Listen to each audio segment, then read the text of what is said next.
7월 30일 금요일 새벽 예배를 하나님 앞에 먼저 드리도록 하겠습니다. 사도신경으로 신앙 고백드립니다. 전능하사 천지를 만드신 하나님 아버지를 내가 믿사오며 그 외아들 우리 주 예수 그리스도를 믿사오니 이는 성령으로 잉태하사 동정녀 마리아에게 나시고 본디오 빌라도에게 고난을 받으사 십자가에 못 박혀 죽으시고 장사한 지 사흘 만에 죽은 자 가운데서 다시 살아나시며 하늘에 오르사 전능하신 하나님 우편에 앉아 계시다가 죄로서 산 자와 죽은 자를 심판하러 오시리라. 성령을 믿사오며 거룩한 공회와 성도와 서로 교통하는 것과 죄를 사하여 주시는 것과 몸이 다시 사는 것과 영원히 사는 것을 믿사옵나이다. 아멘. 오늘 새벽에 보신 말씀입니다. 오늘 새벽에 보신 말씀은요, 마태복음 16장 15절에서 18장 8절까지의 말씀입니다. 마태복음 16장 15절에서 18장 8절까지의 말씀입니다. 먼저 말씀 읽고 들어오도록 하겠습니다. 정지 버튼 눌러주세요. 자, 이제 말씀 다 읽으셨으면요, 오늘 본문 말씀 보도록 하겠습니다. 오늘 본문 말씀은요, 마태복음 16장 21절에서 28절까지 말씀입니다. 마태복음 16장 21절에서 28절까지의 말씀 제가 봉독해 드리도록 하겠습니다. 이때로부터 예수 그리스도께서 자기가 예루살렘에 올라가 장로들과 대제사장들과 서기관들에게 많은 고난을 받고 죽임을 당하고 제3일에 살아나야 할 것을 제자들에게 비로소 나타내시니 베드로가 예수를 붙들고 항변하여 이르되 주여 그리마옵소서, 이 일은 결코 주께 미치지 아니하리이다. 예수께서 돌이키시며 베드로에게 이르시되 사탄아 내 뒤로 물러가라. 너는 나를 넘어지게 하는 자로다. 내가 하나님의 일을 생각하지 아니하고 도리어 사람의 일을 생각하는도다 하시고, 이에 예수께서 제자들에게 이르시되 누구든지 나를 따라오려거든 자기를 부인하고 자기 십자가를 지고 나를 따를 것이니라. 누구든지 제 목숨을 구원하고자 하면 잃을 것이요 누구든지 나를 위하여 제 모습을 잃으면 찾으리라. 사람이 만일 온천하를 얻고자 제 목숨을 잃으면 무엇이 유익하리요? 사람이 무엇을 주고 제 목숨과 바꾸겠느냐? 인자가 아버지의 영광으로 그 천사들과 함께 오리니 그때에 각 사람이 행한 대로 갚으리라. 진실로 너희에게 이르노니 여기서 있는 사람 중에 죽기 전에 인자가 그 왕권을 가지고 오는 것을 볼 자들도 있느니라. 아멘. 오늘 이 금요일 새벽에 이 말씀 16장 말씀을 통해서 무엇이 중하냐라는 주제로 말씀을 나눠보고자 합니다. 베드로는요, 아주 멋진 신앙 고백을 통해서 아주 마음이 부풀러 올라 있는 상황들을 우리가 알 수 있죠. 오늘 본문의 앞에 보면 마태복음 16장 16절에 아주 큰 신앙의 고백을 베드로가 하게 됩니다. 비록 하나님 아버지께서 하셨다고 하지만 자신의 입술을 통해서 그런 멋진 고백이 나온다. 아마 베드로는 아마 들떠 있었을 것입니다. 이에 예수님은 베드로에게 천국의 열쇠까지 허락하게 되시죠. 이 열쇠는 베드로가 아닌 베드로의 그 신앙 고백 위에 세워질 교회를 향한 말씀이었습니다. 직후 주님은요, 제자들에게 예루살렘에 올라가 고난을 받고 죽임을 당할 것이다 라고 선포하게 되시죠. 지금까지 한 번도 들어보지 못할 경악한 소식이었습니다. 제자들은 모든 것을 버리고 주님을 따를 것이다 라고 고백합니다. 그리고 그들이 주님을 따르는 이유는 하나님의 나라에 임할 때 한 자리를 얻을까 싶어서였지요. 그런데 주님이 죽다니요. 아마 그럼 주님을 따르기 위해 치른 모든 대가들은 그들에게 있어서 물거품이 되는 것이고 헛수고가 되는 것이었죠. 베드로는요, 주님을 죽이신다는 그 말씀을 듣고 경악했고, 그리고 주님을 붙잡아서 항변했다라고 합니다. 그런데 이 단어를 보면 헬라어로 에피티마오라고 해서 책망하다라는 뜻을 가집니다.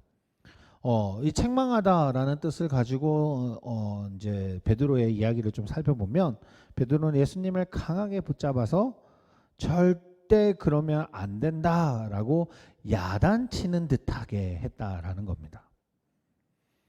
예수님을 야단치던 그 베드로, 우리 이런 베드로를 보면서 참 무례하다, 어떻게 저럴 수 있을까, 정말 불신앙적인 모습이 아닐까라고 생각해 볼 수가 있지요. 어떻게 저럴 수 있을까? 분명히 16장 16절에 그렇게 위대한 고백을 해놔놓고 어떻게 그럴 수 있을까라고 생각해 볼 수 있지만 우리의 삶의 습관을 조금 되뇌겨 본다면 아마 그런 말을 하기가 쉽지 않을 것 같습니다. 주님께 절대 그러면 안 된다. 그렇게 되면 내가 너무 손해 봅니다. 나에게 만큼은 그렇게 하시면 안 되는 거 아닙니까? 그렇게 억지 부리는 우리의 모습들이 너무너무나도 많기 때문이지요. 베드로는요, 우리의 또 다른 모습을 보여주는 한 예일 것입니다. 주님은 이런 베드로를 향해서 사탄아 뒤로 물러가라 라고 이야기합니다. 그렇게 야단을 치시죠. 주님은 이것은 사람의 일이고 또한 하나님을 생각하지 않는다라고 이야기하십니다. 여기서 말하는 사람의 일과 하나님의 일은 분명하게 대립되고 있습니다. 먼저 사람의 일은 베드로처럼 자신의 육신적인 안위만을 위해서 사는 것을 이야기합니다. 그러면 하나님의 일은 어떤 것이죠? 하나님의 뜻대로 살아가는 것을 말하는 것입니다. 주님은요, 이런 베드로를 야단치신 다음에 자신을 따르려면 자기를 부인하고 날마다 십자가를 지고 따라야 한다라고 이야기하시죠. 십자가는 죽음의 형벌입니다. 단지 누군가의 신앙 고백처럼 속 썩이는 사람이나 여러 가지의 고난을 의미하는 것이 아니지요. 실제로 그 십자가에 죽어야 됨을 이야기합니다. 날마다 자신이 죽어야 할 그 장소로 십자가를 지고 가야 한다라고 이야기하시는 것이죠. 그러면 주님은 사람이 만일 온 천하를 얻고도 제 목숨을 잃으면 무엇이 유익하리요? 사람이 무엇을 주고 제 목숨을 바꾸겠느냐라고 묻지요. 도대체 이게 무엇을 말하느냐? 어떤 말씀을 하시는 것일까요? 주님께서 말씀하시는 것은 이것을 조금 의역해서 받아들이지 말고 그냥 그대로 받아들인다면 분명 십자가를 지고 날마다 죽어야 하고 자신의 목숨보다 무엇이 더 중요하겠느냐라고 묻는 이야기입니다. 25절에서 주님은요, 제 목숨을 구원하고자 하는 자는 잃을 것이고 나를 위해서 제 목숨을 잃는 자는 찾으리라 라고 약속하십니다. 이것이 바로 하나님이 우리에게 구원해 주시겠다라는 약속이죠. 내세에 대한 약속이고 또한 부활에 대한 약속입니다. 그리스도인들은요, 이 땅을 전부로 생각해서는 안 됩니다. 영원한 나라 그리고 하나님의 그 나라를 기대하며 살아가는 자가 바로 그리스도인이죠. 세상은 나의 목숨을 빼앗아 갈 수 있지만 영원한 생명은 빼앗지 못합니다. 우리가 두려워할 분은 바로 이런 영원한 지옥에 던질 수 있는 분이십니다. 누가복음 12장 5절에 이렇게 이야기합니다. 마땅히 두려워할 자를 내가 너희에게 보이리니 곧 죽은 후에 또한 지옥에 던져 넣는 권세 있는 그를 두려워하라. 내가 참으로 너희에게 이르노니 그를 두려워하라. 사랑하는 성도님, 정말 무엇이 중요합니까? 사람의 일입니까? 아니면 하나님의 일입니까? 사람의 일로 우리가 정말 중요하게 여긴다면 호의호식하며 살아갈 수는 있을 것입니다. 세상 사람들과 같이 즐겁게 지내다가 기쁨으로 그리고 내가 할 수 있는 모든 것들을 해보고 죽을 수 있을지는 모르겠습니다. 하지만 이 잠깐 있을 이 세상에서 그 즐거움과 그 기쁨을 위해 영원한 생명이 있는 그곳을 버려서야 되겠습니까? 그리스도인은요, 그 어떤 것들보다 하나님의 것에 소중하게 여길 줄 알아야 됩니다. 그것이 우리의 생명을 걸 수 있는 중요한 일입니다. 예수님이 자신의 생명을 바쳤던 아주 큰 이유는 우리의 죄를 사하기 위함이고 우리를 구원하시는 일이잖아요. 만일 베드로처럼 그것이 너무나도 힘들고 어렵다고 내어 던져버린다면, 내 생명을 소중하게 여기고 내 것을 가지려고 살아가게 되었다면 어떻게 우리가 구원받은 자로 살아갈 수 있겠습니까? 예수님은 그 생명을 버리셨기에 우리는 구원받을 수 있는 것입니다. 사랑하는 성도님, 우리가 예수님의 그 모습을 닮아가야 되지 않겠습니까? 오늘 하루도요, 사람의 생각하고 사람들의 생각, 사람들의 일을 중하게 여기는 것이 아니라 하나님의 일을 더 중하게 여기고 하나님의 말씀을 지키는데 더 중하게 여길 수 있는 저희 가운교회 성도님들이 되시기를 소원합니다.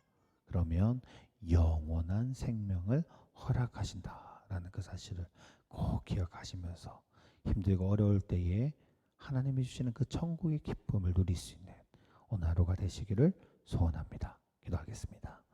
하나님 아버지 감사합니다. 언제나 함께 하시는 주님, 우리가 무엇을 바라봐야 되느냐, 너무나도 중요한 일이라 생각합니다. 하나님의 일을 더 살펴볼 수 있고 하나님의 것을 바라볼 수 있게 하시고 우리가 얼마나 힘들고 어려운 어떤 상황 속에서도 주님이 주시는 그 천국의 기쁨을 누릴 수 있도록 주님이 인도하여 주시옵소서. 오늘 하루도 주님 앞에 나아갈 수 있게 하시고 하나님이 주시는 힘으로 이겨낼 수 있는 은혜가 풍성한 하루가 될 수 있도록 주님이 축복하여 주시옵소서. 이 모든 말씀 예수 그리스도 이름으로 기도드립니다. 아멘.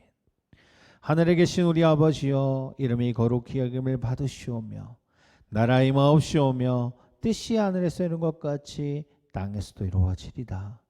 오늘날 우리에게 일용할 양식을 주옵시고 우리가 우리에게 죄 지은 자를 사하여 준 것 같이 우리의 죄를 사하여 주옵시고 우리를 시험에 들게 하지 마옵시며 다만 악에서 구하옵소서. 대개 나라와 권세와 영광이 아버지께 영원히 있사옵나이다. 아멘.